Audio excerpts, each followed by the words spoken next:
Fundamental duties पढ़ेंगे, ठीक।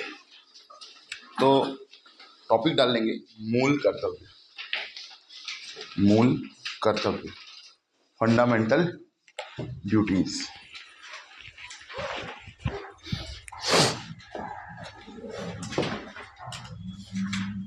Fundamental duties, मौलिक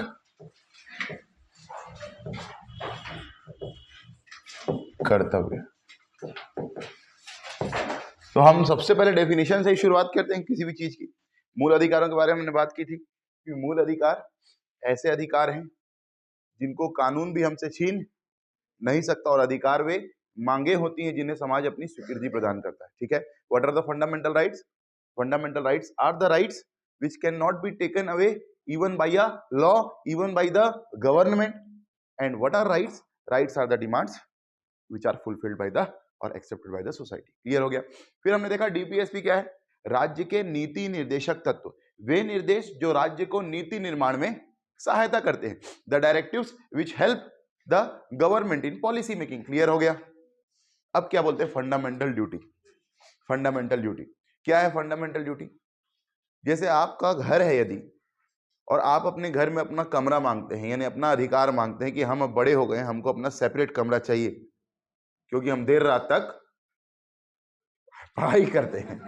हम देर रात तक क्या करते हैं? पढ़ाई करते हैं, ठीक है। तो दूसरों को डिस्टर्ब मत हो हमारी आवाज से पढ़ने की, तो हम बोल बोल के पढ़ते हैं, है ना। तो हम ग्रुप स्टडी भी करते हैं कई बार, तो आवाज आती है, तो फिर हम डिस्टर्ब नहीं करना चाहते, हमको अपना अधिकार चाहिए। तो तुम अधिकार जब मांगते हो तो सुबह सुबह फिर तुम्हारे घर वाले कहते हैं जा बेटा दूध लेके आ, जा बेटा आटा लेके आ, जा बेटा गेहूं लेके आ। यहां पर आपको किसी प्रकार की दिक्कत नहीं, क्योंकि आप घर से दूर रह रहे हो। जो लोकलाइट नहीं उनकी बात कर रहा हूं, जो लोकलाइट है उनके ऊपर तो आज एकादशी है, तो आप लोगों को सबसे पहले बहुत बहुत बधाई एकादशी की, है ना। और जो लोकल है उन लोग मेरा मतलब मैं भी जाते जाते गन्ना लेके जाऊंगा घर, ठीक है। मेरी बात समझ में आ रही? तो गन्ना तो ले जाना ही पड़ेगा, तो काम तो करना ही पड़ेगा। यानी कुछ अधिकार हैं तो कुछ क्या है बेटा? कर्तव्य भी हैं। तो संविधान में भी कुछ अधिकार दिए गए हैं, तो क्या कुछ निर्धारित किए गए हैं? कुछ कर्तव्य। लेकिन संविधान निर्माताओं ने ऐसा जरूरी नहीं समझा था। संविधान निर्माता समझते थे कि भारत के लोग बहुत जागरूक हैं, वो अपने कर्तव्यों के लिए ऐसे ही जागरूक हैं। पर इंदिरा गांधी को पता था कि लोग ढीठ हैं यहाँ के इसलिए इंदिरा गांधी ने क्या किया? 1975 में क्या लगाई? इमरजेंसी। क्या लगाई? और ये 1977 तक चलती है। कब तक चलती है? 1977 के मिड तक।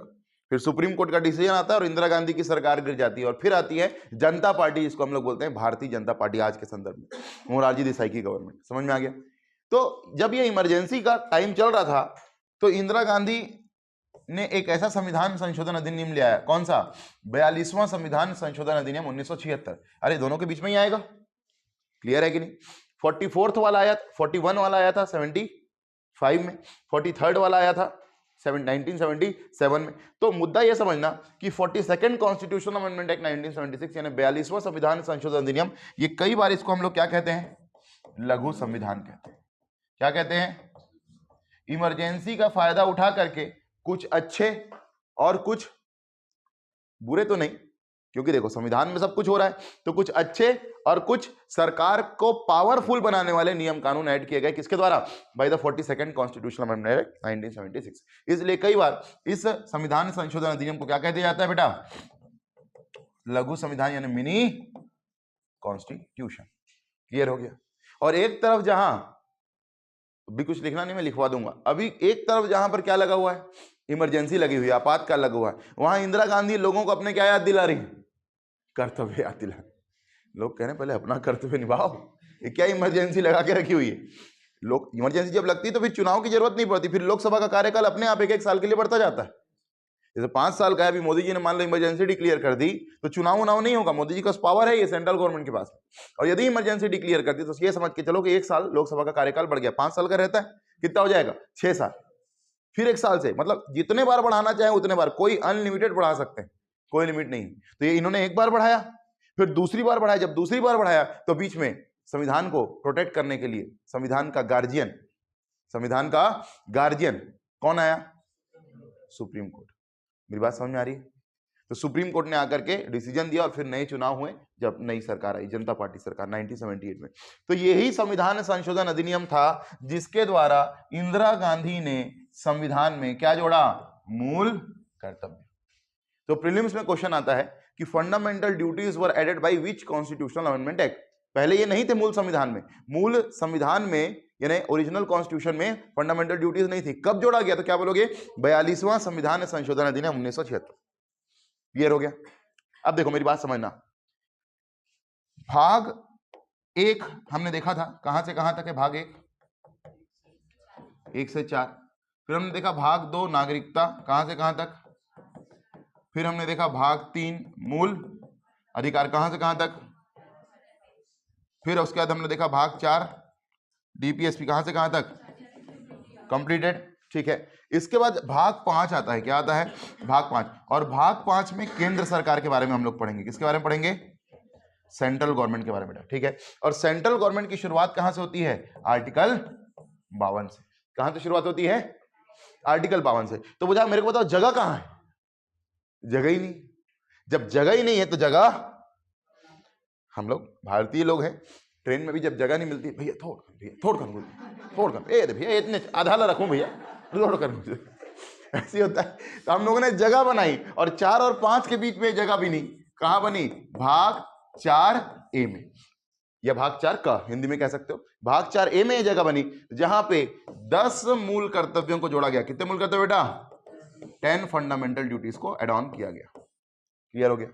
10 मूल कर्तव्यों को जोड़ा गया। अब जब 10 मूल कर्तव्य हैं तो ये समझ जाओ कि इसके लिए 10 आर्टिकल भी होने चाहिए फिर, लेकिन ऐसा नहीं। तो यही प्रीलिम्स में क्वेश्चन फंसाता है। प्रीलिम्स में इसको लिखवा के बताता हूं। 10 आर्टिकल नहीं, इसके लिए मात्र एक ही आर्टिकल है। जगह कहां है? 51 के बाद कहां जोड़ दोगे 10 आर्टिकल? एक ही आर्टिकल जोड़ा गया और उस आर्टिकल का नाम क्या है? Article 51A। पार्ट 4A और आर्टिकल 51A।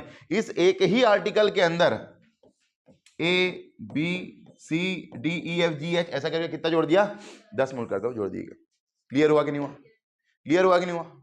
अच्छा, तो यदि आपसे क्वेश्चन पूछता है कि आज हमारे संविधान में कितने मूल कर्तव्य हैं, today we have how many fundamental duties, क्या बोलोगे? 11। कल ही बताया था 11वां कौन सा जुड़ा? अरे समझ में आया कि नहीं? उसको हम लोग लास्ट में और डिस्कस कर लेंगे। समझ में आया क्या? तो देखो 10 मूल कर्तव्य किससे जुड़े? 10 फंडामेंटल ड्यूटीज किससे जुड़े बेटा? बहुत ध्यान से सुनना।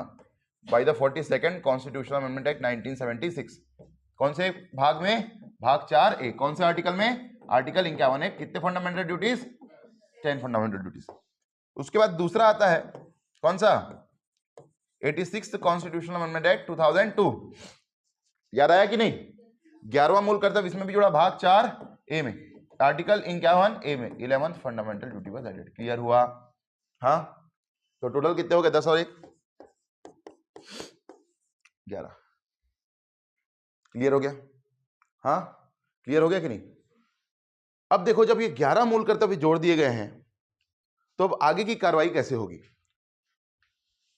एक एक मूल कर्तव्य को हम लोग पढ़ना शुरू करेंगे। तो उसके पहले लिख लेंगे, थोड़ा सा लिखना। अच्छा मैं 1 मिनट रुको, कोई बैठ लिखना। 1975 में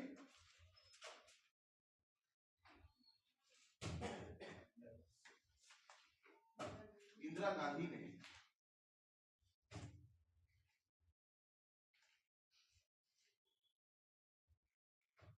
आपातकाल लगाया। 1975 में 1975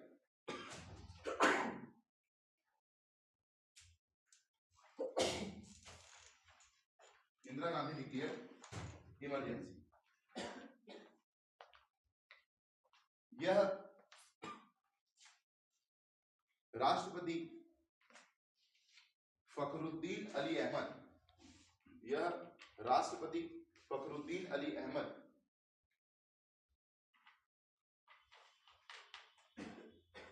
के आपातकाल से के हस्ताक्षर से लगा था, क्योंकि आपातकाल की घोषणा कौन करता है? राष्ट्रपति। ठीक है, this emergency was declared by the signature of the president. समझ में आ गई मेरी बात? By the signature of the president, राष्ट्रपति के हस्ताक्षर से लगा था बेटा, याद रखना। और यदि राष्ट्रपति के हस्ताक्षर से लगा था तो अब जब नया संविधान संशोधन अधिनियम बनेगा उस पर भी किसका हस्ताक्षर होगा? राष्ट्रपति। इसलिए मैंने इनका नाम लिखवाया, क्लियर हुआ? अब लिखना आगे। 1976 में इंदिरा गांधी की सरकार ने 1976 में इंदिरा गांधी की सरकार ने इन 1976 the Indira Gandhi government in 1976 the Indira Gandhi government ने संसद से 42वां संविधान संशोधन अधिनियम पारित कराया। The Indira Gandhi government got passed the 42nd Constitutional Amendment Act 1976. Got passed the 42nd Constitutional Amendment Act 1976.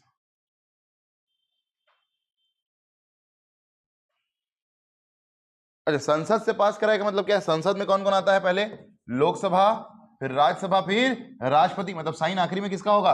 राष्ट्रपति का साइन हो गई होगा। हमने पार्ट 5 में पढ़ेंगे डिटेल में, ठीक।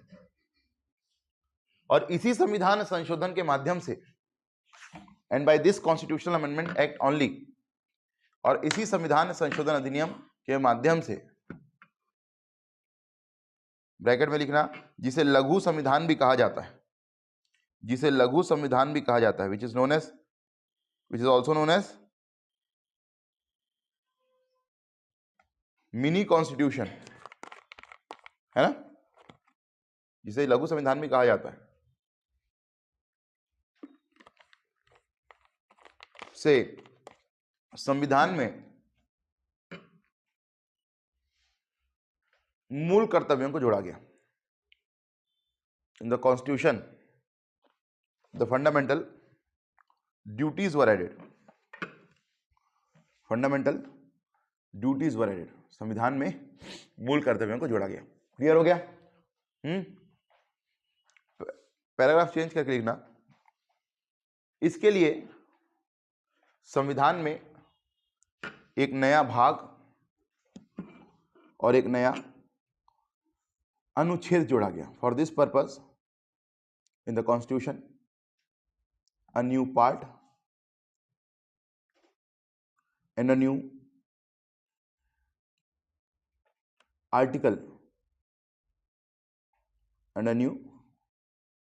Article was added in the constitution। ठीक, जहां भाग 4A where under part 4A, जहां भाग 4A के अंतर्गत अनुच्छेद 51A where under article 51A, sorry under article 4, article part 4A, article 51A 10 fundamental duties were added. 10 मूल कर्तव्यों को जोड़ा गया। 10 मूल कर्तव्यों को जोड़ा गया। 10 fundamental duties were added. Clear हो गया? हाँ, 10 मूल कर्तव्यों को जोड़ा गया। 10 fundamental duties were added. Clear हो गया? फिर लिखना पैराग्राफ चेंज करके। 2002 में in 2002 the parliament passed 2002 में संसद ने 86वां संविधान संशोधन अधिनियम पारित किया। In 2002 the parliament passed the 86th constitutional amendment act 86th constitutional amendment act, है ना, पारित किया, जिससे भाग 4A और अनुच्छेद 51A के तहत, भाग 4A और अनुच्छेद 51A के तहत 11वां मूल कर्तव्य जोड़ा गया। 11वां मूल कर्तव्य जोड़ा गया। 11th fundamental duty was added. 11th fundamental duty was added. Clear हो गया? हाँ ठीक। अब देखो इतना लिख लिया, चलो अब देखो समझना फिर लिखना, अभी नहीं लिखना। एक समिति बनी, क्या बनी? एक समिति जिसके अध्यक्ष थे स्वर्ण सिंह। क्या नाम था इनका? स्वर्ण सिंह। क्या अध्यक्ष, कौन अध्यक्ष थे बेटा? स्वर्ण सिंह। तो इस कमेटी के अध्यक्ष कौन थे? स्वर्ण सिंह। इसलिए इस समिति का नाम क्या पड़ गया? स्वर्ण सिंह समिति। भाई जो अध्यक्ष होगा उसी के नाम पर समिति बनेगी। इस समिति में असल में 12 सदस्य थे। कितने सदस्य थे? 12। लेकिन 4 ऐसे थे जिनको फेबुलस 4 बोलते थे। फेबुलस 4 मतलब सचिन तेंदुलकर, सौरभ गांगुली, राहुल द्रविड़ और वीवीएस लक्ष्मण। एक समय ये फेबुलस 4 कहलाते थे। एक नहीं चलेगा तो दूसरा चलेगा, दूसरा नहीं चलेगा तो तीसरा चलेगा। ये नहीं कि 2 लोग नहीं खेले पूरा टीम खत्म। समझ में आ रही मेरी बात? तो ये कौन कौन थे स्वर्ण सिंह के साथ? एक का नाम था SS राय। इन्हीं की राय ली जाती थी इस समिति में। SS राय। क्या नाम था? SS राय। दूसरे एक व्यक्ति टालू टाइप के थे। टालू, टालू समझते हो? कई लोग कहते हैं टालू। अरे आने देना प्रीलिम्स, अरे आने देना, अभी बहुत टाइम है, चल मूवी देख के आते हैं। अरे 12th फेल देखा कि नहीं? मोटिवेशन तो लिया ही नहीं, पड़ेगा कैसे? पढ़ना बाद में, चल पहले मोटिवेशन लेके आते हैं। अपने साथ पूरी क्लास को ले गए। अरे अभी बहुत टाइम है। तो बोले आन तो दे, आन तो दे। इनका नाम था AR आंतुले। क्या नाम था? AR आंतुले। AR आंतुले, आंतुले।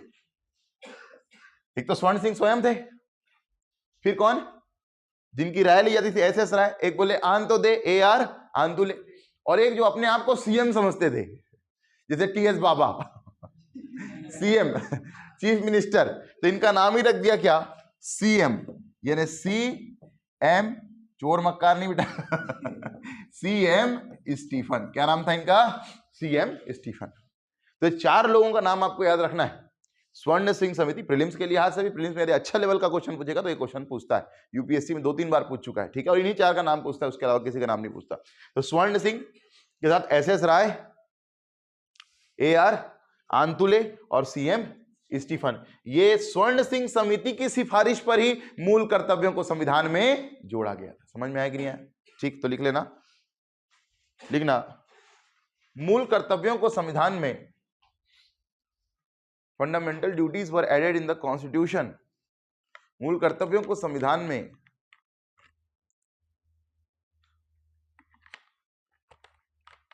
स्वर्ण सिंह समिति की सिफारिश पर जोड़ा गया था। The fundamental duties were added in the constitution on the recommendation of Swaran Singh committee, on the recommendation of Swaran Singh committee. ठीक है? और इस समिति में कुल 12 सदस्य थे। And in this committee total 12 members were there. और इस समिति में कुल 12 सदस्य थे। In this committee there were total 12 members, 12 सदस्य थे, ठीक है? जिनमें महत्वपूर्ण सदस्यों में, in which the important member were, एक तो स्वर्ण सिंह स्वयं हो जाएंगे, है ना? तो लिखना in which the important members were, जिनमें प्रमुख रूप से पहला स्वर्ण सिंह, दूसरा SS राय, तीसरा AR आंतुले,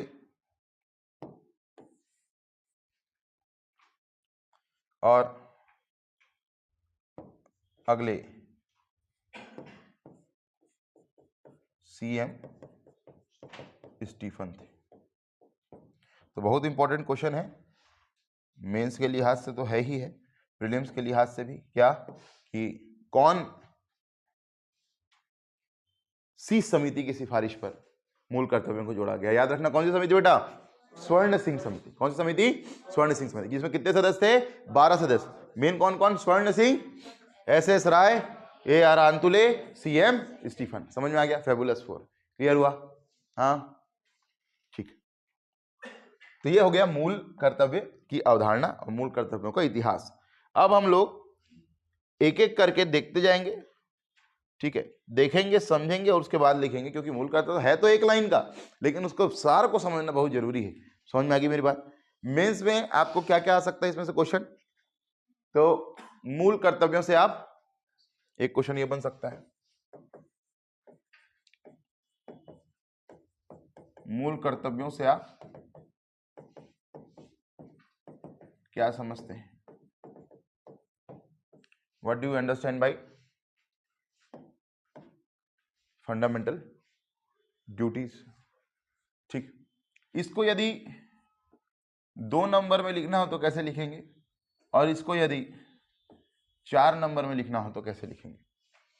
हाँ, सीधी सी बात है कि 2 नंबर और 4 नंबर के क्वेश्चन में यदि आप मूल कर्तव्य पूछ रहा है तो हम 11 मूल कर्तव्य तो नहीं लिखेंगे। क्लियर हुआ कि नहीं हुआ, बस हम लोग इसका इतिहास लिखेंगे।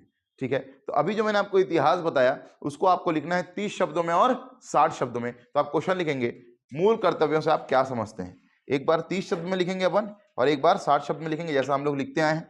और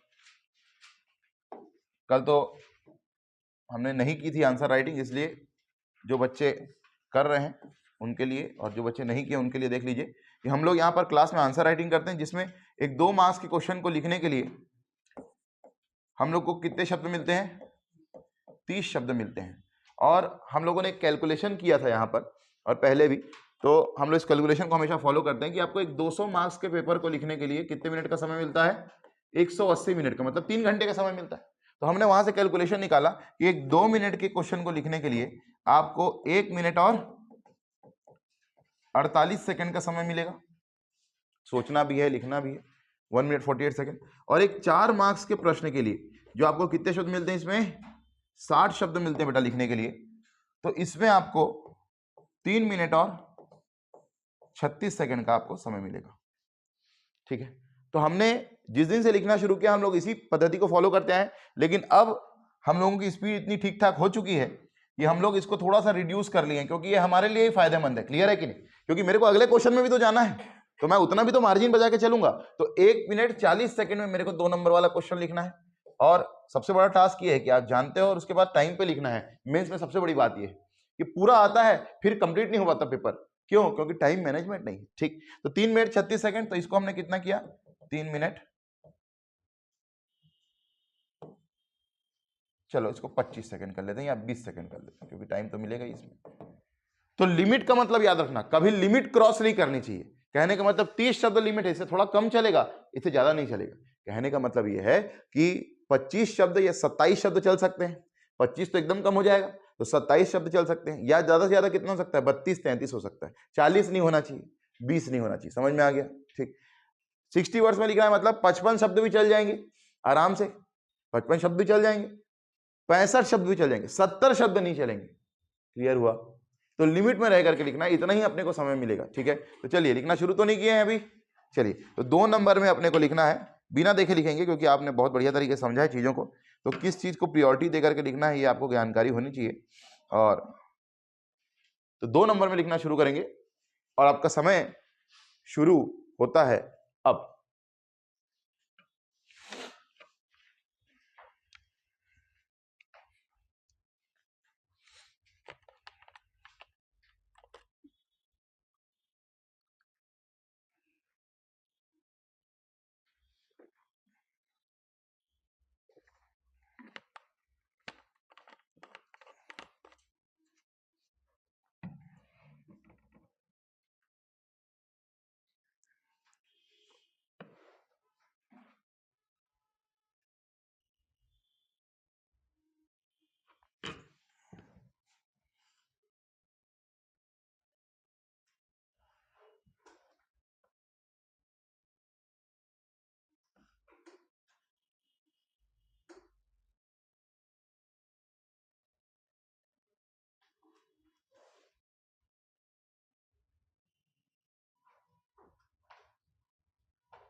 ऑनलाइन वाले बच्चे भी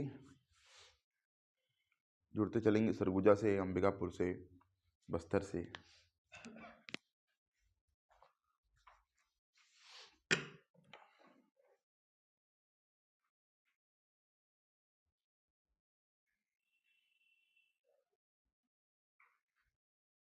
स्टॉप, बस बस बस, हो गया हो गया, इतना टाइम मिलेगा, ठीक। अब देखिए, हो गया भैया, पीछे पीछे हो गया, लिख ली। हाँ नहीं नहीं, आपको नहीं बोल रहा हूँ, उनको बोल रहा हूँ। चलिए, अब 4 नंबर वाले में अपने को लिखना है इसी चीज़ को, है ना। तो कैसे बढ़ाना है एक चीज़ को, ये हमको सीखना है 2 नंबर में और 4 नंबर, ठीक। 2 नंबर में 30 शब्द मिले थे, 4 नंबर में कितने शब्द मिले? 60 शब्द। 60 शब्दों में तो हम 11 मूल कर्तव्य नहीं लिख सकते, क्योंकि 5-5 शब्द भी लिखोगे तो 55 शब्द हो गए, और बाकी क्या लिखोगे?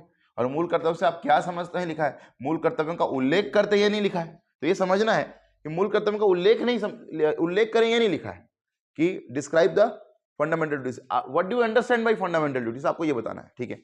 चलिए, अब आपको 3 मिनट और 36 सेकंड में, तो चलिए 3 मिनट 20 सेकंड में, तो आपका समय शुरू होता है अब।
चलिए, स्टॉप स्टॉप स्टॉप, पूरा 3 मिनट 36 सेकंड दे दिया।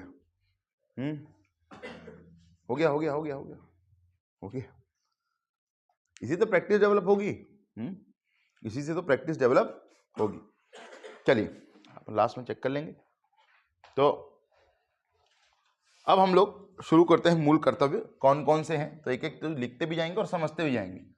तो जैसा मैंने बताया ABCD ऐसा चलेगा, ठीक। पहले समझना है, उसके बाद लिखना है। लिखने का प्रयास नहीं करना है जल्दी में, पहले समझ के लिखना है ना।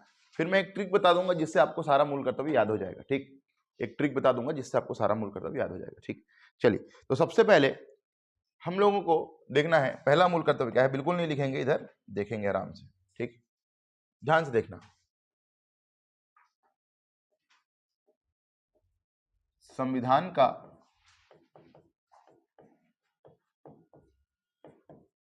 पालन करना। क्या लिखा है?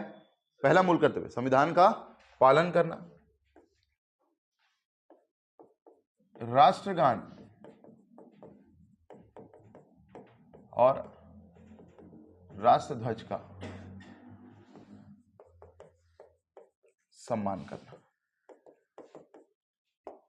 पहला क्या लिखा है?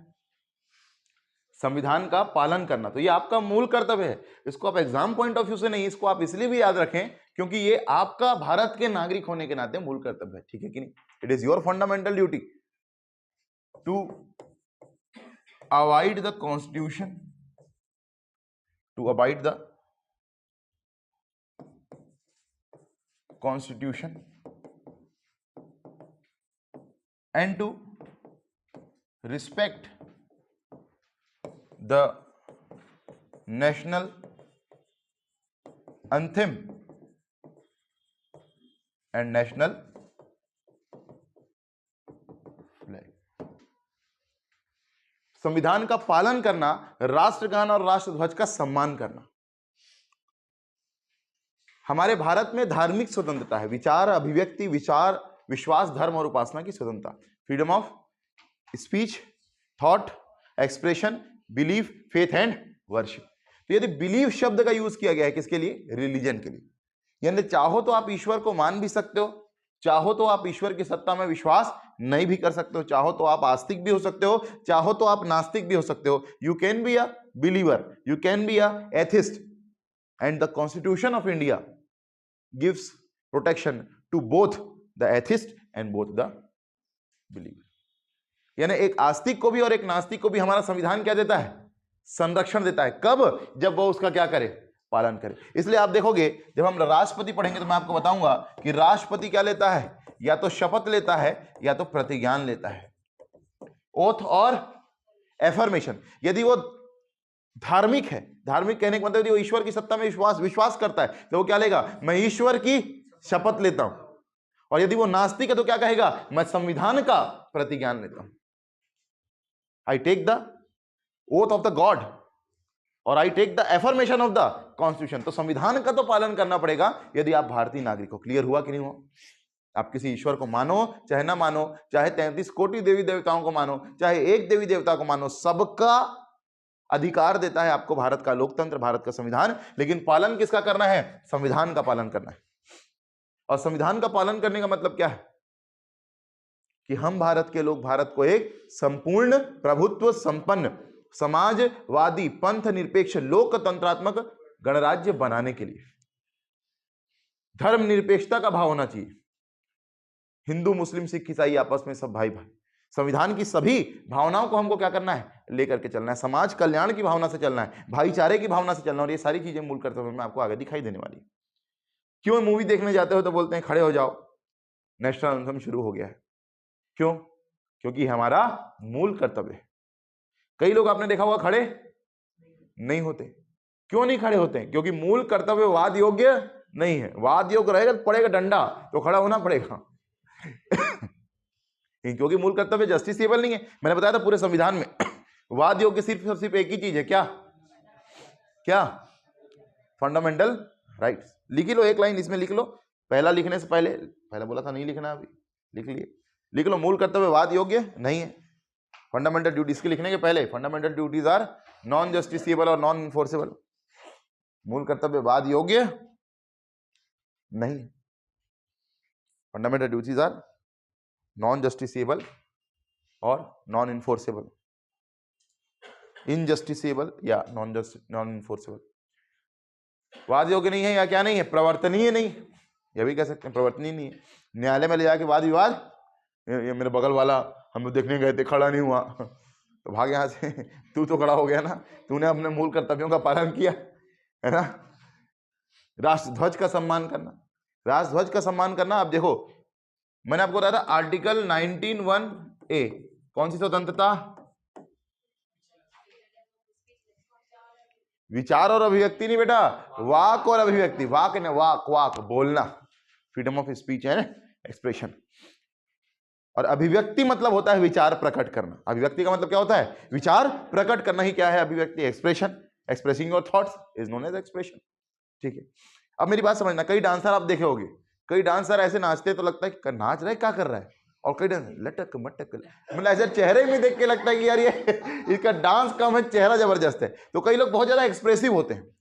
तो हर प्रकार के एक्सप्रेशन की स्वतंत्रता आपको कौन देता है, मैं आपको अपने विचार एक्सप्रेस कर पा रहा हूं, किसके माध्यम से, आर्टिकल 19(1)(a). और एक मूल अधिकार में एक भी चीज जुड़ी है, एक चीज और जुड़ी हुई है, क्या मैंने आपको बताया था, नवीन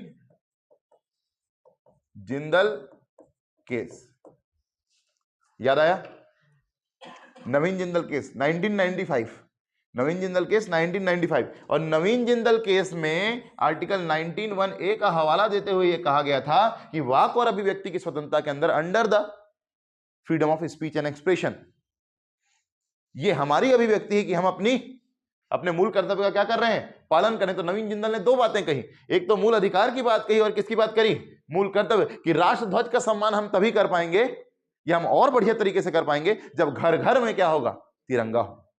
पहले सिर्फ it was only allowed in the government buildings बेटा, निजी भवनों पर यह अलाउड नहीं था, निजी भवनों पर झंडा फहराना अलाउड नहीं था। किसने जिताया केस, नवीन जिंदल, जिनके नाम पर Jindal steel and power limited और चार्टर्ड प्लेन वगैरह उनके पास, कांग्रेस के बड़े नेता है नवीन जिंदल। ठीक है, तो ये नवीन जिंदल साहब ने जो केस किया था सुप्रीम कोर्ट ने, उन्होंने केस जीता, और पूरे भारत में आज घर घर में क्या है, तिरंगा।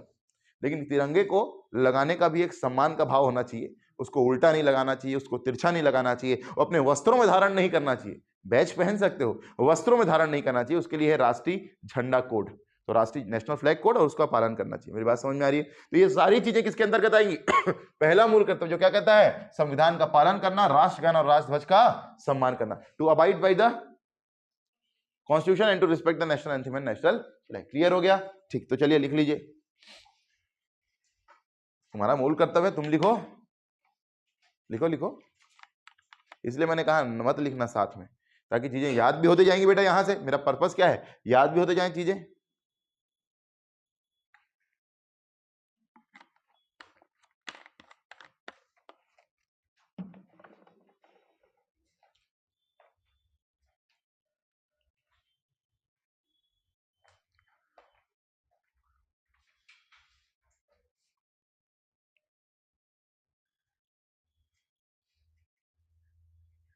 टेंशन ही खत्म।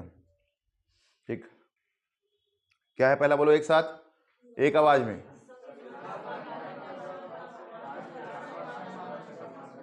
Very good. अब दूसरा मूल कर्तव्य समझना, दूसरा मूल कर्तव्य क्या कहता है,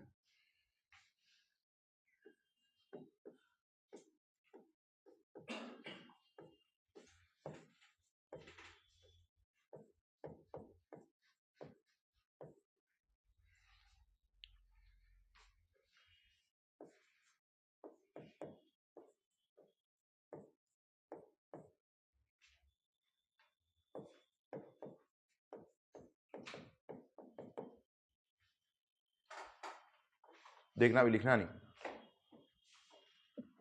या ऐसे लिखना,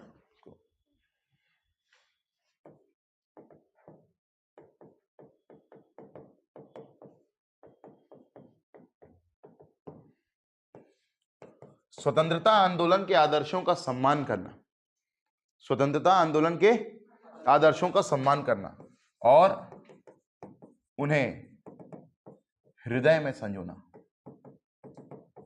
और उन्हें अपने हृदय में संजोना।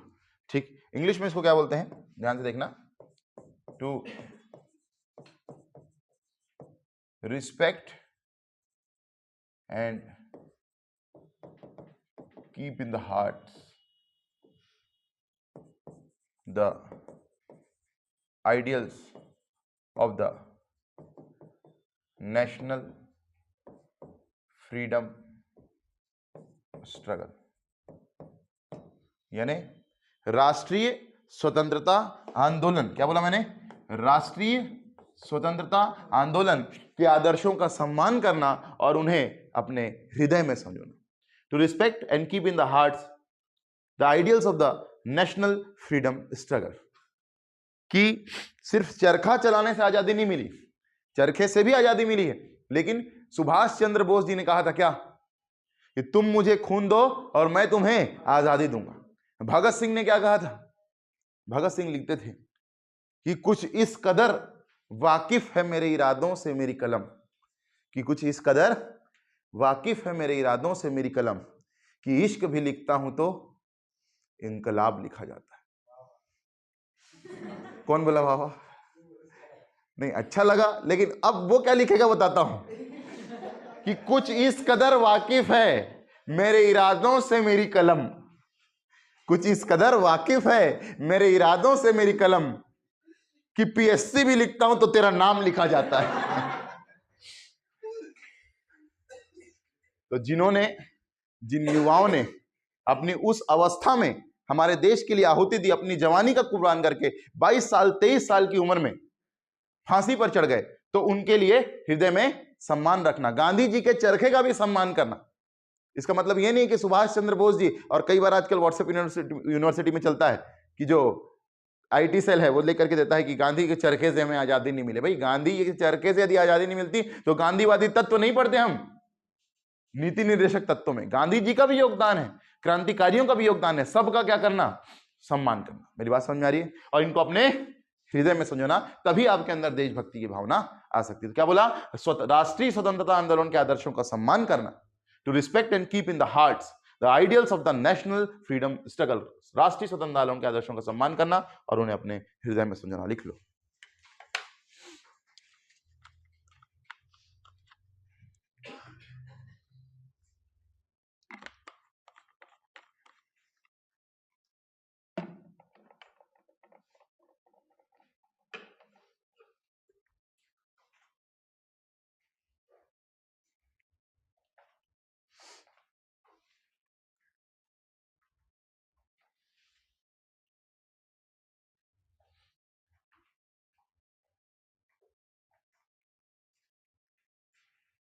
क्लियर हो गया? क्या लिखा, एक साथ बोलो।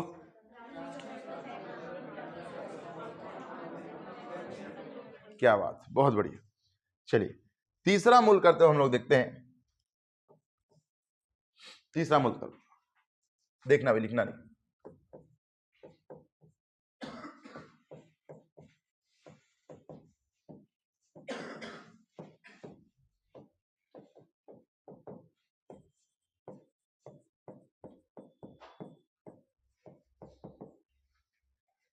देश की एकता और अखंडता अक्षुण रखना, अक्षुण मतलब बनाए रखना, टूट ना सके, ठीक है। To keep intact the unity, और अखंडता के लिए कौन सा शब्द है, प्रस्तावना में बताया था, याद करो। 42वें संविधान संशोधन अधिनियम 1976 से प्रस्तावना में कितने शब्द जुड़े थे? कौन कौन से 3 शब्द थे? तीसरी बार पूछ रहा हूं तुम ही से, इस बार भी गलत बताओगी, पक्का पता है। बताओ बेटा, कौन कौन से 3 शब्द जुड़े थे? आप बताओ हिंदी में, बताओ इंग्लिश में, सही बताओगी मुझे पता है, बोलो।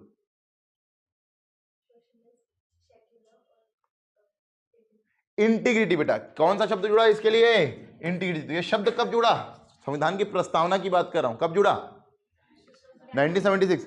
और इसलिए अखंडता, मूल कर्तव्य भी कब जुड़े? 1976। तो ये जो अखंडता शब्द है ये पहली बार संविधान में कब जुड़ा? 1976 में। प्रस्तावना में भी जुड़ा और मूल कर्तव्यों में जुड़ा। समझ में आई मेरी बात? क्लियर हुआ कि नहीं हुआ? ठीक है। तो देश की एकता और अखंडता अक्षुण्ण रखना, to keep intact the unity and integrity of the nation. क्या मतलब है इसका? कैसे रख सकते हो आप बताओ, कैसे रख सकते हो? सर हम क्या कर सकते हैं, बोलो। हम कैसे रख सकते हैं एकता अखंडता? आपस में धार्मिक एकता होनी चाहिए, वामनस्य की भावना नहीं होनी चाहिए धार्मिक आधार पर, व्हाट्सएप यूनिवर्सिटी के आधार पर, ठीक है, तथ्यों के आधार पर बात होनी चाहिए, ठीक है। दुधारू और वाहक पशुओं के वध का निषेध किया गया है, उसमें गाय भी है, उसमें भैंस भी है, उसमें बकरी भी है, उसमें कैमल भी है। ये कोई धर्म का मामला नहीं है, ये संवैधानिक मामला है। क्लियर हुआ कि नहीं? है ना? और कैसे कर सकते हो? सबसे बड़ा अधिकार क्या है आपके पास में? राइट टू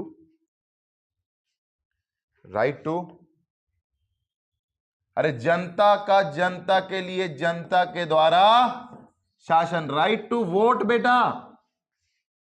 लेकिन ये लोगों को अपना अधिकार लगता ही नहीं, क्योंकि 500 एक पौवा और आधे मुर्गे में 2 लाख पीस में लोग बिक जाते हैं।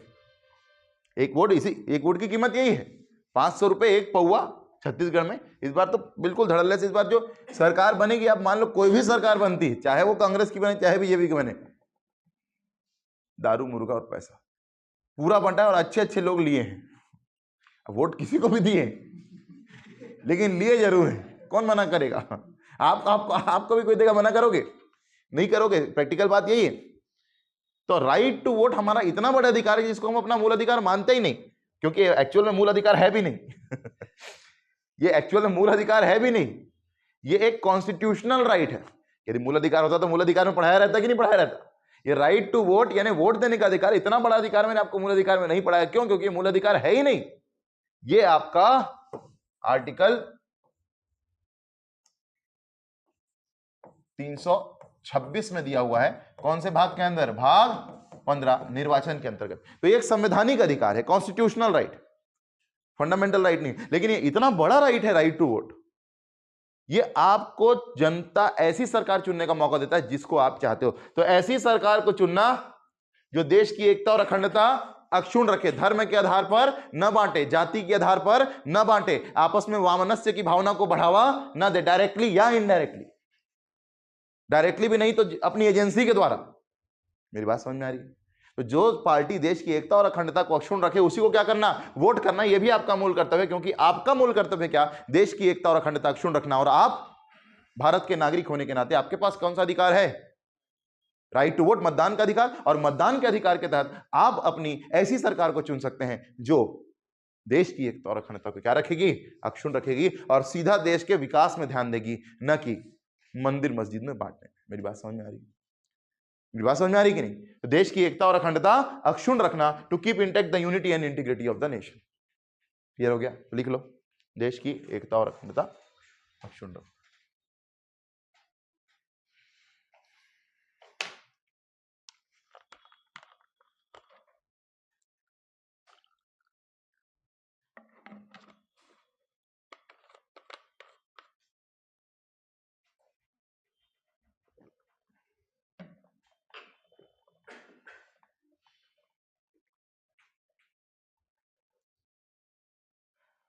क्लियर हो गया? ठीक, पहला क्या हुआ? पहला संविधान का पालन करना, राष्ट्रगान और राजध्वज का सम्मान करना, to abide the constitution, to respect the national flag, national anthem. Second one is राष्ट्रीय आंदोलन के आदर्शों का सम्मान करना और उन्हें अपने हृदय में समझना, to respect and keep in the hearts the ideals of the national freedom struggle. तीसरा, राष्ट्र की एकता और अखंडता अक्षुण्ण रखना, to keep intact the unity and integrity of the nation. Clear हो गया? चौथा, ध्यान से देखना फिर लिखना,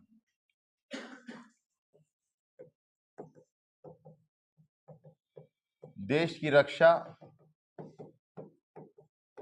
और सेवा में सदैव तत्पर रहना। देश की रक्षा और सेवा में सदैव तत्पर रहना, कहने का मतलब क्या है?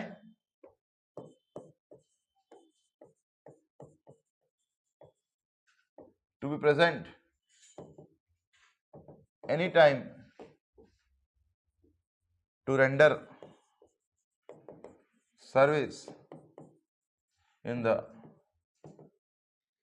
defense of the country। इसको आप सिंपल अपनी भाषा में भी लिख सकते हो। मैं यही चाहता हूं कि आप अपनी भाषा में लिखो, यदि मेंस में पूछा जाए। समझ में आ रही है मेरी बात? देश की रक्षा और सेवा में सदैव तत्पर रहना, to be present any time to render service in the defence of the country, in the defence of the country. देश की रक्षा और सेवा में हमेशा क्या रहना? तत्पर रहना। अब बताओ इसका एग्जांपल। आप बोले सर हम कैसे देश की रक्षा और सेवा कर सकते हैं? आर्मी में जाके, पुलिस में जाके। और आर्मी और पुलिस नहीं भी गए तो याद रखना, भारत में सरकार आम जनता को भी यदि आवश्यकता पड़ती है तो देश की रक्षा में हथियार पकड़ा सकती है। याद करो, महेंद्र कर्मा बस्तर टाइगर ने क्या बनाया था? सलवा जुडूम। नाम सुना है इसका? जिन्होंने नहीं सुना है उन लोग ध्यान से सुनना। नक्सलियों के खिलाफ स्थानीय आदिवासियों को ट्रेनिंग देकर के बंदूक पकड़ाई गई, और सलवा जुडूम, क्योंकि वहां के जो प्रॉपर आदिवासी हैं उस जगह के, उस वन क्षेत्र के, वो जानते हैं नक्सलियों की एक्टिविटीज को। उन्हीं के हाथ में क्या पकड़ाई गई? बंदूक पकड़े गए। किसके खिलाफ? नक्सलियों के खिलाफ। इसी को क्या बोले? सलवा जुडूम। और इसके प्रणेता कौन थे? महेंद्र कर्मा, जिनको हम बस्तर टाइगर के नाम से भी जानते हैं। और जो झीरम घाटी कांड हुआ था, याद है? उसमें सबसे बड़ा टारगेट कौन थे? महेंद्र कर्मा, जिनको पत्थर से कुचल के मारा गया था नक्सलियों के द्वारा। क्योंकि वहां के आदिवासियों को, जिनको नक्सली बरगला करके अपने साथ ले जाते थे, तो बोले बंदूक हम भी तुमको पकड़ाएंगे, लेकिन देश की रक्षा में, देश की सेवा में। और ये क्या है तुम्हारा मूल कर्तव्य? सब जम्मू कश्मीर में। और जम्मू कश्मीर में भी आप देखो, ये तो हो गई छत्तीसगढ़ की बात, सलवा जुडूम। जम्मू कश्मीर में भी आतंकवादियों से निपटने के लिए वहां के लोकल्स को क्या किया गया था? ट्रेन किया गया था। एक मूवी देखनी है आपने, हैदर।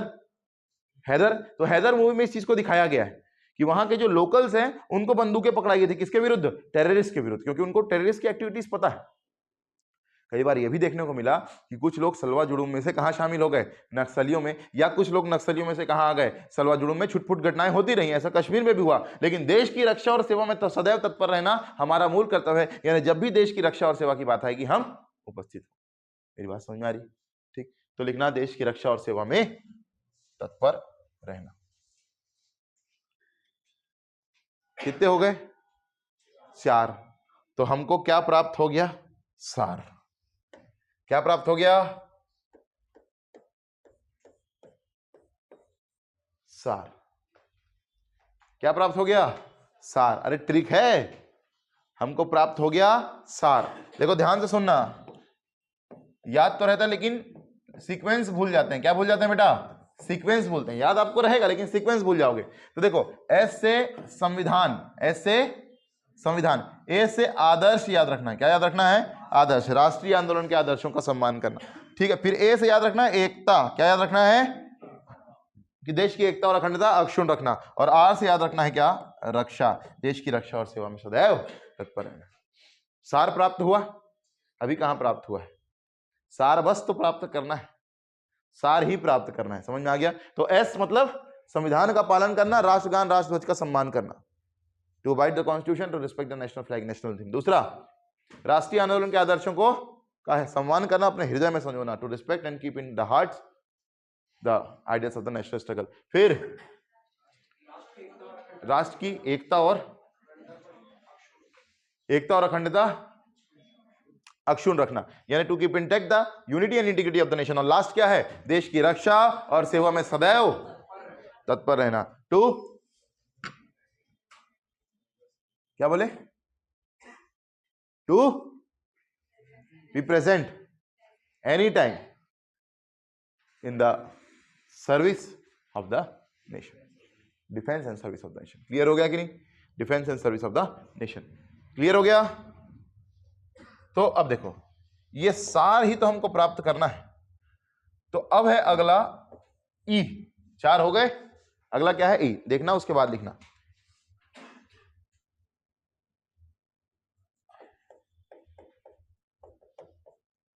इधर वाला चालू नहीं करवाया क्या? एक ही साथ?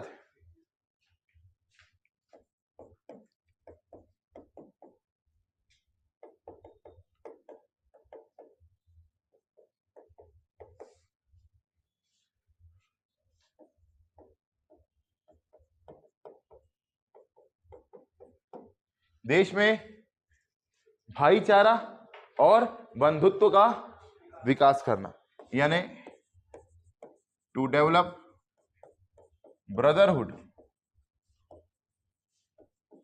एंड, बंधुता के लिए कौन सा शब्द है संविधान में? Fraternity. Very good, fraternity. To develop brotherhood and fraternity in the nation या इन द कंट्री। समझ में आ गया? देश में भाईचारा और बंधुत्व का विकास करना, हिंदू मुस्लिम सिख ईसाई आपस में सब भाई भाई। इवन भाईचारे का मतलब सिर्फ भाई भाई वाली बात नहीं, ये पैट्रियार्कल सोसाइटी यानी पुरुषवादी समाज का द्योतक है, जो बहन चारा नहीं, क्या बोल रहा है? हाँ, सीधी सी बात। समाजशास्त्र में आप पढ़ते होगे पुरुषवादी मानसिकता, और पुरुषवादी मानसिकता हमारे ऊपर आज भी हावी है। हम कह रहे हैं भाईचारा, और भाईचारे और बंधुत्व में भी हम शामिल किसको कर रहे हैं? महिलाओं को। तो पुरुष का महिला से, महिला का पुरुष से, पुरुष का पुरुष से और महिला का महिला से क्या हो? भाईचारा। किसी भी आधार पर भेदभाव नहीं हो, न धर्म के आधार पर, न वंश के आधार पर, न जाति के आधार पर, न लिंग के आधार पर, न जन्म स्थान के आधार पर। ये छत्तीसगढ़िया है, ये परदेसिया है। ये हमको क्या करता है? अलग करता है। क्योंकि हमको साफ साफ पता है कि आर्टिकल 19(1)(e) हमें पूरे भारत में कहीं भी निवास करने और बस जाने की स्वतंत्रता देता है। क्लियर है कि नहीं? आर्टिकल 19(1)(e) याद आया? 19(1)(e) याद आया कि नहीं आया? 19(1)(a) में क्या है? वाक और अभिव्यक्ति की स्वतंत्रता। बी में क्या है? संघ। सी में क्या है? समिति। डी में भ्रमण की स्वतंत्रता। ई में निवास करने और बस जाने की स्वतंत्रता। आप कहीं भी जाकर के बस सकते हो। इसलिए बहुत सारे यूपी वाले लोग, बहुत सारे बिहारी लोग यहाँ आकर के बस जाते हैं। आप भी कहीं जाकर के बस सकते हो। मेरी बात समझ में आ रही है? हालांकि ये अलग बात है, हमन नहीं जाबो, हमन काबर जाबो, हमन नहीं रहो। समझ में आया कि नहीं आया? देश में भाईचारे और बंधुत्व का क्या करना? विकास करना। To develop brotherhood and fraternity in the country. तो लिख लो, to develop brotherhood and fraternity in the country.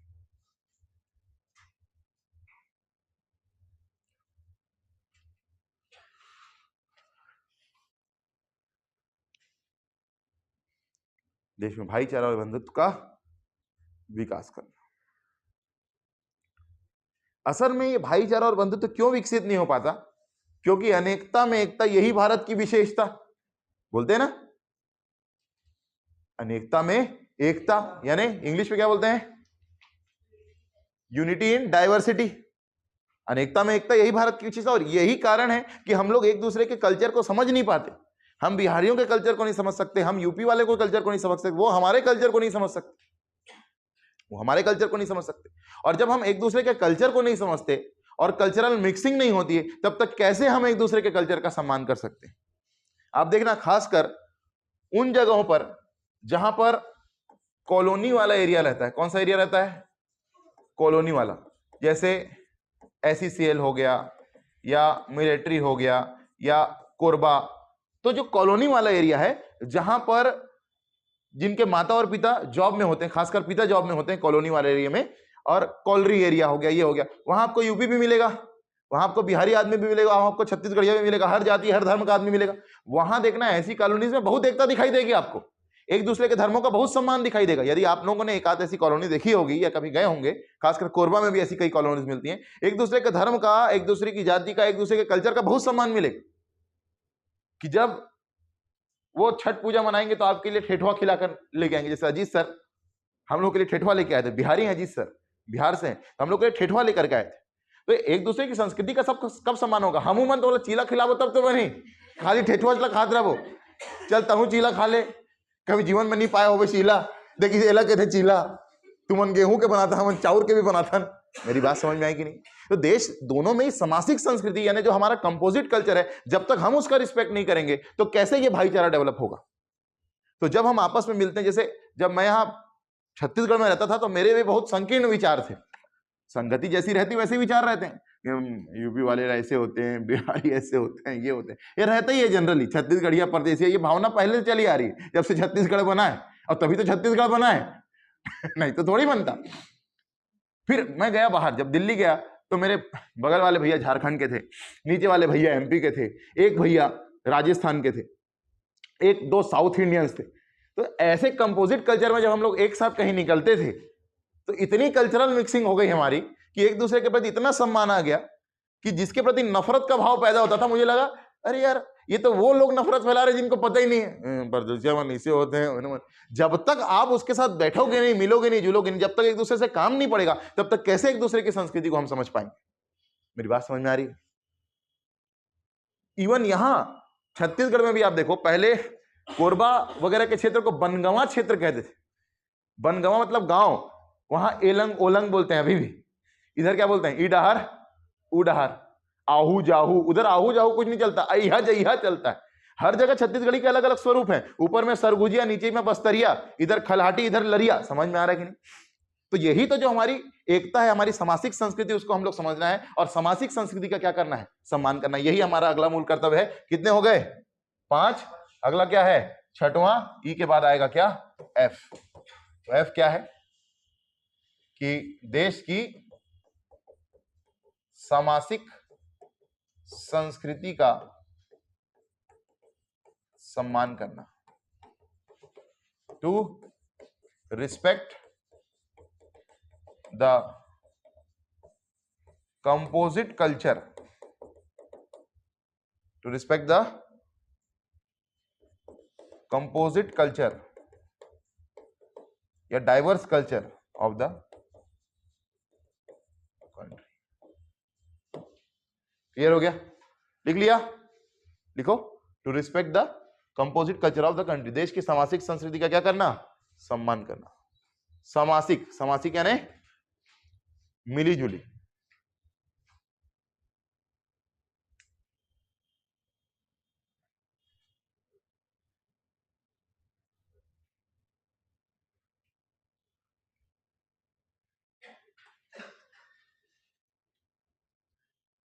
Clear हो गया?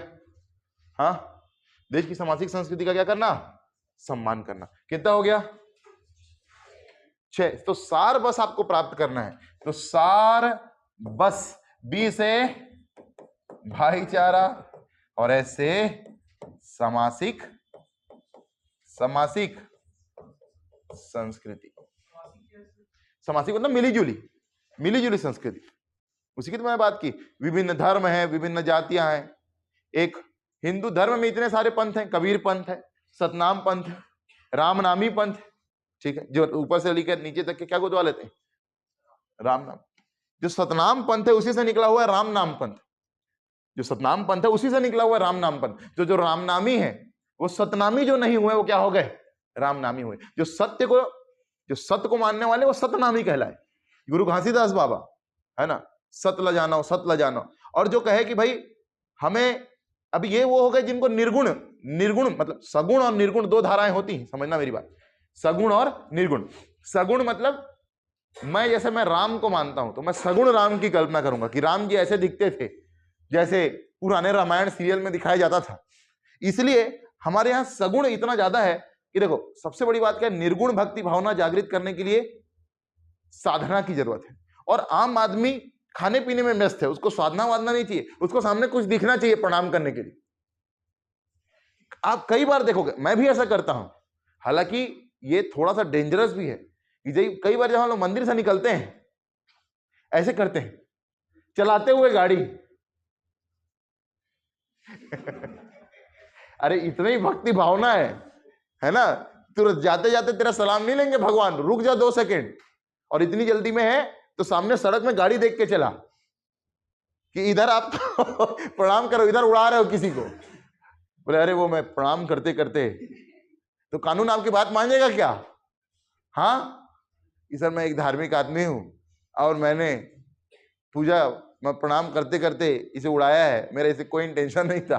तो भी धारा लगेगी, तो भी अंदर जाओगे। समझ में आया कि नहीं आया? मेरी बात समझ में आ रही कि नहीं? तो धर्म अपनी जगह है, लॉजिक अपनी जगह है। तो सब चीजों का ध्यान रखते हुए हमको चलना है। और हमारे यहाँ सामाजिक संस्कृति ऐसी है कि एक धर्म के अंदर इतनी विविधता है। अब जैसे तुलसीदास कहते थे कि तुलसीदास सगुण धर्म को मानने वाले थे, सगुण राम की कल्पना करते थे। और निर्गुण राम की कल्पना करते थे कौन? कबीरदास, रैदास, है ना, आपके गुरु घासीदास, ये निर्गुण राम की कल्पना करते थे। कबीर भी बोलते, कबीर कहते थे कि दशरथ सुत तिहुँ लोक बखाना, राम नाम का मरम है आना। ये कबीर की कल्पना है, निर्गुण राम की कल्पना है। दशरथ सुत तिहुँ लोक बखाना, राम नाम का मरम है आना। कि इतना बखान तो सुन लिया, लेकिन राम नाम का मर्म हम समझ नहीं पाए कि राम है क्या, उसको अपने चरित्र में हम उतार नहीं पाए। कि हम आपस में भाईचारा तो नहीं रख रहे हो, नाम किसका ले रहे हैं? राम जी का। राम जी कभी चाहेंगे कि उनके राज्य में वामनस्य हो? आप सोचो, यदि राम जी आज हमारे राजा होते तो क्या वो कभी चाहेंगे कि हमारे यहां धर्म के नाम पर अलगाव हो? या मैं उस तरफ से भी बात कर रहा हूं, उस तरफ से भी ऐसा उनके गॉड चाहेंगे क्या? नहीं चाहेंगे। और तुलसीदास जी सगुण राम की कल्पना करते थे। तो सगुण तुलसीदास जी कहते थे कि भाई निर्गुण निर्गुण क्या कहते हो, राम नाम जपु नीच। ये तुलसीदास की जी की रचना है कि अगुन ही का कहो रे राम नाम जपु नीच। तो कहते राम नाम का जाप करो। कबीर कहते थे राम नाम का जाप तो करेंगे, लेकिन निर्गुण राम की कल्पना है कि मैं अपना ध्यान करूंगा, 2 घंटे 3 घंटे साधना में बैठूंगा और तब मुझे जो राम दिखाई देंगे उसको मैं मानूंगा। मेरी बात समझ में आई? राम के बातों को मैं अपने चरित्र में उतारूंगा, ना कि मैं राम की पूजा करूंगा, ऐसा कबीर कहते थे। तो सोचो, हमारे भारत में इतना कंपोजिट कल्चर है जहां सगुण भी है, जहां निर्गुण भी है, निर्गुण में भी कई धाराएं हैं। तो जो सतनाम को मानने वाले थे, जिन्होंने, वो सतनामी हो गए, और जिन्होंने राम नाम को माना कि हमको ये उच्च वर्ण के लोग राम नाम की पूजा करने नहीं दे रहे हैं, ये राम नामी पंथ का उद्गम मैं आपको बता रहा हूं, यदि हमको ये पूजा करने नहीं दे रहे राम की, तो वो सगुण राम में इतना खोए हुए थे कि बोले हम ऊपर से नीचे तक अपने में क्या गोदवा लेंगे? राम गोदवा लेंगे। यदि तुम हमको राम की कल्पना नहीं करने दो तो हम अपने में ही किसको बसा लेंगे? राम। जैसे वो देखिए ना बाहुबली मूवी, अरे बाहुबली मूवी देखिए कि नहीं? तो वो क्या करता है? शिव जी के लिंग को उखाड़ता है। अरे शिवलिंग को क्या करता है? उखाड़ता है। तो सब लोग खड़े हो जाते हैं, वहां जो पुजारी रहते हैं, ये क्या कर दिया, अधर्म। फिर जब वो उठा करके ले आता है और गाना वाना बजता है, तो फिर सब नाचना शुरू कर देते हैं। वो भी नाच रहा है, पुजारी भी जो पहले कह रहा था क्या कर रहे हो। समझ में आ रही मेरी बात? तो अब बोले कि अब वर्ष भर इनकी पूजा करो। तो पूजा करने के अलग अलग तरीकों से उन्होंने ऊपर से नीचे तक अपने में क्या गोद लिया? राम राम। तो वो संप्रदाय क्या कहलाया? राम नामी संप्रदाय, है ना? तो आप पढ़ते हो कि छत्तीसगढ़ में अलग अलग पंचायतें लगती, ठीक? तो जो राम नामी संप्रदाय हो गया, चाहे सतनाम संप्रदाय हो गया, चाहे कबीर पंथ संप्रदाय हो गया, हिंदू धर्म में तो इतनी विविधताएं हैं। इवन मुस्लिमों में भी सुन्नी है, शिया है, बोहरा है, तो अलग अलग तरीके से। ईसाइयों में भी प्रोटेस्टेंट है, कैथोलिक है, दोनों का चर्च अलग है, दोनों के कार्य करने का तरीका अलग है। बहुत सारे हमारे यहाँ पढ़ते होगे कि सबसे ज्यादा कन्वर्टेड जनजाति कौन सी है? उराव जनजाति 90% कन्वर्ट होगी, उसको उसका फायदा भी मिला है। सबसे ज्यादा साक्षर जनजाति भी कौन सी है? उराव जनजाति। और आज आपको प्रशासनिक सेवा में दूसरी जनजातियां कम दिखाई देंगी, उराव जनजाति ज्यादा दिखाई देगी, उसमें भी कन्वर्टेड क्रिश्चियंस। कन्वर्टेड क्रिश्चियंस में अपना गोत्र लिखते हैं, लकड़ा, तिग्गा, तिर्की, ये कन्वर्टेड क्रिश्चियन। और जो कन्वर्टेड नहीं हुए, जो अभी भी हिंदू धर्म को मानते हैं, उराव जनजाति में कुछ हिंदू को मान रहे हैं, कुछ तो वो लोग लिखते हैं उराव या भगत। मेरी बात समझ में आ रही? उराव लिखते हैं सरनेम, या अपना भगत लिखते हैं। और जो क्रिश्चियन को मान रहे हो क्या लिखते हैं? अपना गोत्र लिखते हैं, है ना? लकड़ बग्घा से आया लकड़ा, और ऐसे ऐसे करके। हाँ, ये सारी चीजें हैं, आप पढ़ते उराव जनजाति में, पढ़ना ना, गोत्र, टोटम, ये सब जब पढ़ोगे तो समझ में आएगा। तो इतनी जब हमारे देश में विविधताएं, एक राज्य में, एक जिले में विविधताएं, इतनी विविधताएं, तो सोचो पूरे देश में कितनी विविधताएं होंगी। और पूरे देश में इतनी सारी विविधता है, तो उसकी समासिक संस्कृति जो हमारा जो कंपोजिट कल्चर है, जब उनको समझेंगे, जब हम उसको जानेंगे, तभी तो हम उसका क्या करेंगे? सम्मान करेंगे। समझ में आएगी नहीं? तो क्या बोला मैंने? देश की समासिक संस्कृति का सम्मान करना। तो हमको बस सार प्राप्त करना है बेटा, सार बस प्राप्त हुआ, तो SAAR, सार बस प्राप्त करना है, प्राप्त करेंगे। तो ऐसे, इधर देखो, ऐसे बोलो, बोलो ऐसे, अरे पूरा बोलो ना, अभी से शॉर्टकट। ए से आदर्श, आदर्श राष्ट्रीय आंदोलन के आदर्शों का समान। ए से देश की एकता और अखंडता अक्षुण्ण, रक्षा और सेवा में तत्पर, भाईचारा, बंधुत्व बनाकर रखना। ऐसे समासिक संस्कृति का क्या करना? सम्मान करना। कंपोजिट कल्चर, मिलीजुली संस्कृति भी लिख सकते हो, कोई दिक्कत वाली बात नहीं। क्लियर हुआ कि नहीं? अपने शब्दों में लिख सकते हो, समझना है। तो सार ही तो हमको प्राप्त करना है। कितने हो गए? ABCDEF, क्या आएगा?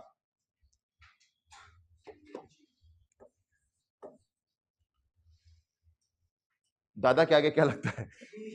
जी, जी। अब देखो सातवां, तो सार बस हमको प्राप्त करना है। प्राप्त, पी से प्राप्त, और प्राप्त से ही आएगा क्या? पर्यावरण। क्या आएगा? पर्यावरण। तो पर्यावरण ध्यान से देखना, पर्यावरण और वन्य जीवों का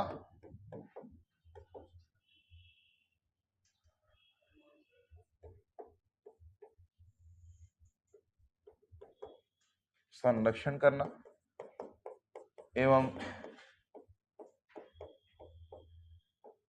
नदी झीलों आदि का संवर्धन करना। तो याद करो पर्यावरण किसमें था, डीपीएसपी में भी था। कौन सा आर्टिकल, 48A। 48A।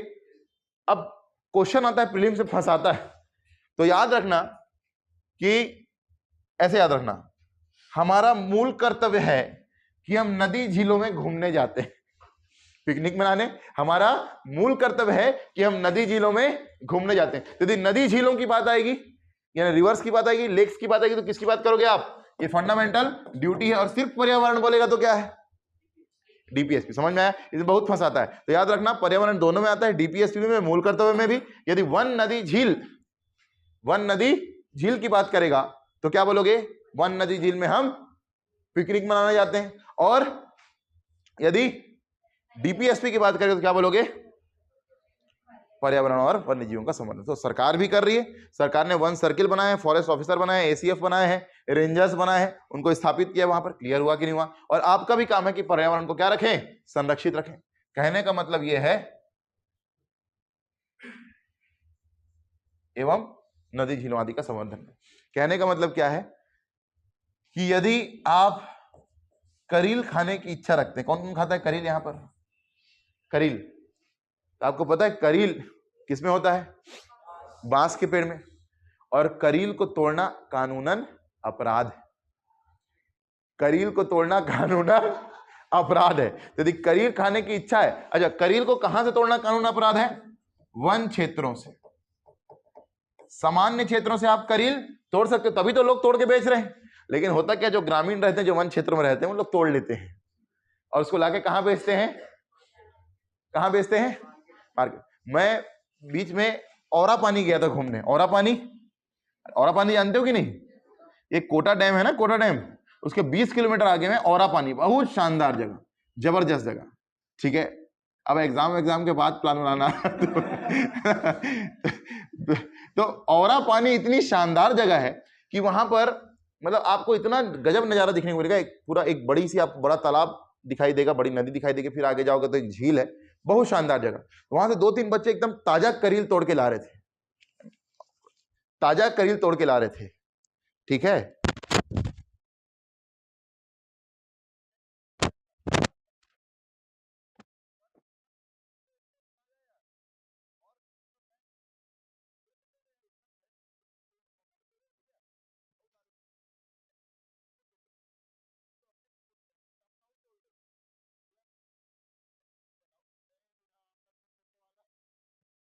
तो वन क्षेत्रों से अलाउड नहीं है, वन क्षेत्रों से अलाउड नहीं है, समझ में आ गया, वन क्षेत्रों से अलाउड नहीं है क्या, करील तोड़ना। तो ये हमारा मूल कर्तव्य बेटा, क्या, पर्यावरण और वन्य जीवों का संरक्षण, conservation of the environment and wild life and to nourish the rivers and lakes. Clear हो गया कि नहीं हो गया, तो लिख लो, पर्यावरण और वन्य जीवों का संरक्षण और नदी झील आदि का संवर्धन, to conserve nature and the wild life, और नदी झीलों आदि का संवर्धन करना, संवर्धन करना यानी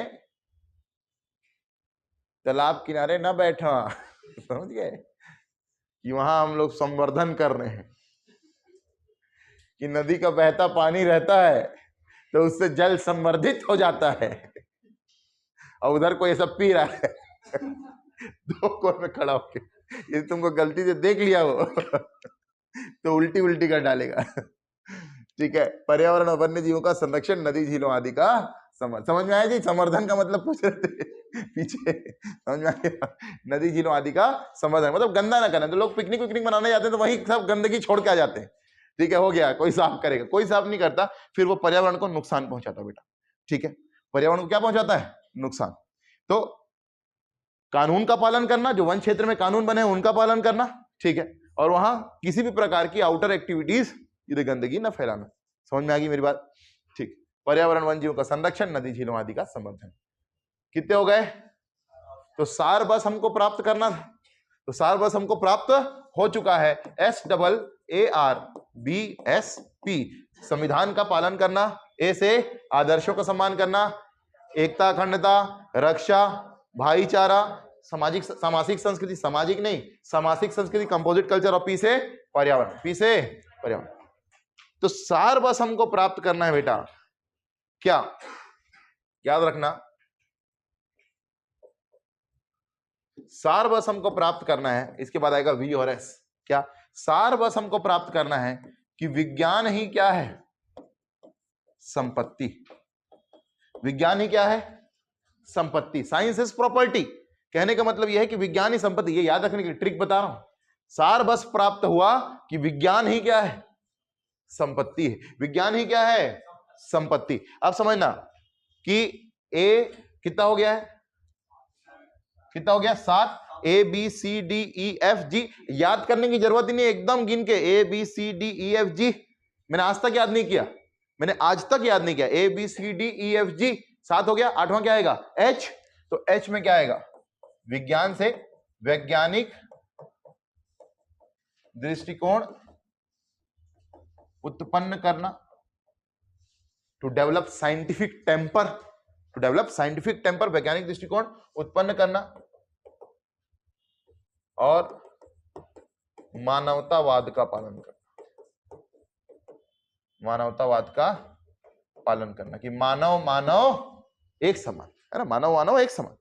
क्या बोला मैंने, वैज्ञानिक दृष्टिकोण उत्पन्न करना, to develop scientific temper, to develop scientific temper and humanism, develop scientific temper and humanism. Humanism का मतलब क्या है समझना। मैंने आपको आर्टिकल 23 और 24 बताया था, शोषण के विरुद्ध अधिकार, बंधुआ मजदूरी, जबरिया मजदूरी, वेश्यावृत्ति, और फिर क्या बताया था, ह्यूमन ट्रैफिकिंग, मानव दुर्व्यापार। ये सब आर्टिकल 23 में इसका प्रतिषेध किया गया है। तो यदि सोचो, यदि मानव मानव को मानव समझता तो क्या बंधुआ मजदूरी करवाता, क्या बच्चों को किडनैप करके ले जाकर के ढकेला जाता भीख मांगने के लिए या वेश्यावृत्ति में, या लड़कियों को 19 लाख महिलाएं हर साल गायब होती हैं, क्राइम ब्यूरो की रिपोर्ट है भारत में, क्या उनको ले जाकर के ह्यूमन ट्रैफिकिंग में, और किसी कोई भी हो सकती है, हम में से किसी का भी रिश्तेदार हो सकता है, वो कितना भी अमीर हो सकता है, लेकिन यदि उसको किडनैप कर लिया गया, और ऐसी बहुत सारी, हालांकि टारगेट किसको किया जाता है, गांव में जो गरीब बच्चे हैं, जो गरीब महिलाएं, उनको टारगेट किया जाता है जनरली, और उनको उठा करके ले जाया जाता है और उनको वेश्यावृत्ति में ढकेल दिया जाता है। तो सोचो यदि हमारे अंदर मानवता होगी तो क्या ऐसा पॉसिबल है। आपने यूट्यूब में कई बार वीडियोस देखा भी होगा, क्या कि कई बार ऐसा होता है कि एक आदमी एक बच्ची को उठा करके ले जा रहा है, उसको पकड़ लिया लोगों ने और फिर खूब पीटा। क्या उसके अंदर मानवता होती तो ये काम करता? वो कहता है हमारे भी तो बच्चे, वो कह रहा है मेरे भी तो बच्चे हैं, तो बाल बच्चे अपने पोसने के लिए दूसरे के बाल बच्चे को उठा लेगा क्या? तेरे अंदर मानवता नहीं, क्या दूसरा काम कर ले, भीख मांग ले, इससे अच्छा। समझ में आया कि नहीं आया? तो हमारे अंदर यदि मानवता होती तो क्या रेप होते, क्या महिलाओं के सामूहिक रेप होते, क्या निर्भया कांड होता? अरे होता क्या जाति के आधार पर मणिपुर जैसी लड़ाई आज के 21st सेंचुरी में जाति के आधार पर लोग लड़ रहे हैं, क्या होता है ऐसा? क्या धर्म के नाम पर जब दंगे होते हैं तो महिलाओं को टारगेट किया जाता, वृद्धों को टारगेट किया जाता है? जब सबसे ज्यादा दंगों में शिकार कौन होती है? महिलाएं। मणिपुर दंगे में भी सबसे ज्यादा शिकार कौन हुई? महिलाएं। कि एक जाति के लोग दूसरी जाति की महिला को टारगेट कर रहे हैं, उस जाति के लोग दूसरी महिला को टारगेट कर रहे हैं। दंगों में भी यही होता है। गदर मूवी देखी है कि नहीं? पहली वाली, ये वाली नहीं, हाँ ओरिजिनल, उसमें दिखाया है कि महिलाओं को काट करके फेंक दिया, वो ओरिजिनल बात है। और ये दोनों तरफ से हुआ था, क्योंकि दंगे की आग भड़काई गई थी, हिंदू मुस्लिम की बात की गई थी, जो आज फिर हमको दिखाई देती है। समझ में आया कि नहीं? तो यदि हमारे अंदर मानवता होगी, यदि हम हर चीज को वैज्ञानिक दृष्टि से सोचेंगे, धार्मिक होना अच्छी बात है, धार्मिक रूप से अंध होना या धार्मिक रूप से ब्लाइंड होना, रिलीजियसली ब्लाइंड होना बेकार है। जैसे अब एक बाबा आते थे, निर्मल बाबा, नाम सुना था आपने? और कितने सारे लोग फॉलोअर थे उसके, मेरी मामी भी, हाँ सगी। ये उन तक वीडियो नहीं जाएगा इसलिए बता रहा हूं। रसोई में निर्मल बाबा को लगा के रखे, निर्मल बाबा। और निर्मल बाबा क्या कर रहा है, क्या परेशानी है? मेरा PSC भी नहीं हो रहा है सर। अच्छा, समोसा खाता है? हाँ खाता हूं डेली। कौन सी चटनी के साथ? हरी। यही तो कृपा रुकी हुई है, लाल चटनी खा, प्रीलिम्स निकलेगा। एक बता रहा है वो दूध पत्ती में ऐसा चढ़ा दिया करो, तुम्हारा बच्चा पास हो जाएगा। अरे बच्चा कभी जीवन में पास नहीं होगा। दूध बेलपत्ती मैं भी चढ़ाता हूं, लेकिन उसके बाद पढ़ना पड़ता है। समझ में आया कि नहीं आया? वैज्ञानिक दृष्टिकोण डेवलप करना, साइंटिफिक टेम्पर। यदि आज हम उसी दृष्टि पर लगे होते, बेटा याद रखना, हम आज चंद्रयान भेज चुके हैं ऊपर, और वहां भेज चुके हैं जहां कोई नहीं भेज पाया। 1969 में इसरो की स्थापना हुई थी, 15 अगस्त 1969, इंडियन स्पेस रिसर्च ऑर्गेनाइजेशन। और 1969 में अमेरिका अपोलो 11 मिशन लॉन्च कर चुका था। सोचो, अपोलो 11 मिशन लॉन्च कर चुका था, और हमारी संस्था बन रही है अभी, और नासा ने लॉन्च कर दिया था। 1954-55 में एक कुतिया जिसका नाम था लाइका, उसको रशिया वाले भेज चुके थे अंतरिक्ष में 1954 में, जब हम आजाद हुए थे। 3-4 साल 7 साल हुआ था, और 1969 में हमने इसरो बनाया। लेकिन हमने रिकॉर्ड कायम किया कि एक साथ हमने 104 सैटेलाइट, वो भी अपने देश की नहीं, 34 अलग अलग देशों की हमने एक साथ स्थापित की, और सफलतापूर्वक। यदि हमारे अंदर वैज्ञानिक दृष्टिकोण नहीं होता, यदि हमारे अंदर हमारे देश में एपीजे अब्दुल कलाम और विक्रम साराभाई और डॉक्टर होमी जहांगीर भाभा जैसे साइंटिस्ट नहीं होते, तो क्या यह संभव था? तो वैज्ञानिक दृष्टिकोण जब तक डेवलप नहीं होगा, साइंटिफिक टेम्पर जब तक उत्पन्न नहीं होगा, तब तक देश विकास नहीं कर सकता। समझ में आया कि नहीं आया? अरे समझ में आया कि नहीं आया? तो साइंटिफिक टेम्पर डेवलप करना, वैज्ञानिक दृष्टिकोण उत्पन्न करना और मानवतावाद का पालन करना, ये दोनों चीजें इसमें जुड़ी हुई हैं। जब चंद्रयान 3 की लॉन्चिंग होती है, तब साइंटिस्ट भी भगवान की क्या करते हैं? पूजा करते हैं। जो हेड है वो मंदिर जाते हैं, लेकिन इसका मतलब यह नहीं कि वो धार्मिक रूप से आंध है। धर्म उनका व्यक्तिगत मामला है। सबसे बड़ी बात, दिक्कत क्या है? जब धर्म, when religion becomes a societal issue, religion is a personal matter। आप कैसे पूजा करते हैं, आपकी पूजा की पद्धति क्या है, ये आपका व्यक्तिगत मामला है। जब इसको हम सामाजिक मामला बना लेते हैं, तो फिर धर्म क्या बन जाता है? एक हथियार का रूप ले लेता है, जिसको दूसरे धर्म में खामियां दिखने लगती, इधर से भी और उधर से भी। समझ में आया कि नहीं आया? तो धर्म कैसा मामला है? व्यक्तिगत मामला है। और ये तभी हो सकता है जब आप अपने अंदर क्या डेवलप करें? वैज्ञानिक दृष्टिकोण। नहीं तो दूध बेलपत्ती चढ़ा के आप भी सोचेंगे कि मैं परीक्षा में क्या हो जाऊं? पास, और कभी जीवन में पास नहीं। मेरी बात समझ में आई? तो वैज्ञानिक दृष्टिकोण डेवलप करना मतलब धर्म के महत्व को समझना है कि धर्म हमको मोक्ष की ओर ले जाता है, धर्म हमको शांति प्रदान करता है, धर्म हमको अपने कार्यों को करने के लिए मनोबल प्रदान करता है। यह धर्म है। लेकिन जो अंधविश्वास पैदा करे, जो धार्मिक अंधता पैदा करे, वो धर्म हो ही नहीं सकता, वो धार्मिक अंधता है। समझ में आई बात? और कोई भी धर्म, चाहे वो हिंदू धर्म हो चाहे मुस्लिम धर्म हो, वो धार्मिक अंधता की बात, अंधविश्वास की बात नहीं करता। वो तो जो उसके प्रचारक है उन्होंने ये कर दिया है। जैसे मैंने एक बाबा का नाम लिया। समझ में आया कि नहीं? अरे क्लियर हुआ कि नहीं हुआ? तो वैज्ञानिक दृष्टिकोण डेवलप करेंगे तभी हमारा भी विकास होगा और फिर देश का विकास होगा। वैज्ञानिक दृष्टिकोण उत्पन्न करना और मानवतावाद का पालन करना। तो लिख लो, to develop scientific temper and humanism. ये कौन सा है बेटा? कौन से नंबर का है? कौन सा नंबर का है? 8वां। तो इसका क्वेश्चन पूछ लेता है प्रीलिम्स में डायरेक्टली ना, कि वैज्ञानिक दृष्टिकोण कौन से नंबर का मूल कर्तव्य है? तो याद रखना 8वां। ठीक है। और किसमें दिया हुआ है? 51 है, एच में। किसमें दिया हुआ? 51 है, एच। गिन लेना, 8वां है तो गिन लेना, ABCDEFGH। बात खत्म हो गई। एच याद करने की जरूरत नहीं, 8वां है, इतना याद रखना। तो सार बस हमको प्राप्त करना है कि विज्ञान ही क्या है? संपत्ति। तो अब अगला आएगा संपत्ति। तो लिख लो पहले, वैज्ञानिक दृष्टिकोण उत्पन्न करना और मानवतावाद का पालन करना।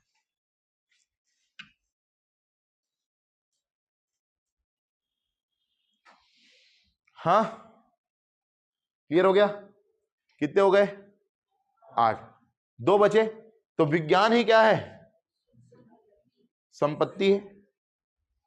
तो चलो इसके आगे कल अपन कंटिन्यू करेंगे क्योंकि दूसरी क्लास का टाइम हो गया है। ठीक है। तो 2 अपने पास बचा रहेगा और कल फिर हम लोग पार्ट 5 की शुरुआत कर देंगे। ठीक है। तो धन्यवाद। अगर आप चाहते हैं अपने कैरियर को एक नई दिशा देना और सुनहरे भविष्य को साकार करना, तो जुड़िए कंपटीशन कम्युनिटी के साथ। आज ही हमारे वेबसाइट के कैरियर पेज पर विजिट करें अथवा डिस्क्रिप्शन बॉक्स पर दिए गए लिंक पर क्लिक करें। हमेशा आपके साथ टीम कोको।